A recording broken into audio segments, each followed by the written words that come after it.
On the pathway from invisibility to visibility on people with disabilities, when you are talking to the industry leaders or sector leaders across not just NFP, but across other sectors, whether it's mining or consulting or accounting or any of the professional services, what are the biggest roadblock do you think they face at the first hiccup or to pick up the phone and give you a call and arrange some time to understand how they can employ people with disabilities? I think the first is awareness.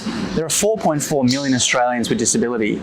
So that's 1 in 4, 1 in 5 Australians. Yeah. It's also 1 in 3 households in Australia. Yeah. So despite those numbers and that representation being quite high, not a lot of people have got lived experience of disability. And it's not until you're diagnosed with disability congenitally from birth, or you acquire one later in life, or you have a personal or professional connection to it, that you start to become aware of some of the barriers and challenges that are preventing people with disability getting into work and maintaining that work.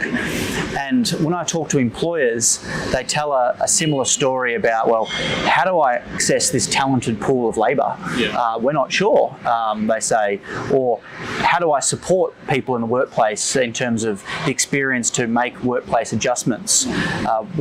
Where do I go for training for my staff and my managers and supervisors to have an inclusive workspaces? Or even understanding of the types of jobs people with disability can do. Within Good Sammy, we have directors and management and frontline staff with disabilities. There are people with disabilities running large organisations in Western Australia. They can do all tasks. And so really it's just asking employers to open their mind up to a diverse and inclusive workplace. And there's been great focus in previous years on Indigenous and Torres Strait Islanders, in women in leadership. Yeah.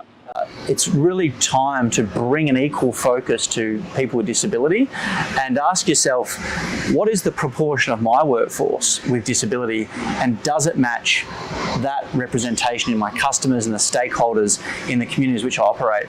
So I'm really keen for employers to ask that question, and if it doesn't match, reach out to Good Sammy and work out how we can help them on their journey to inclusivity and diversity. And the core way I'd like to do that is really by delivering commercial services into those organisations. I want to do that by helping people with disability follow their employment aspirations and goals, be that in that organisation, outside of Good Sammy or within Good Sammy, or through training and education. I really want them to shine. So just need people to come along the journey with us. Thanks for sharing that.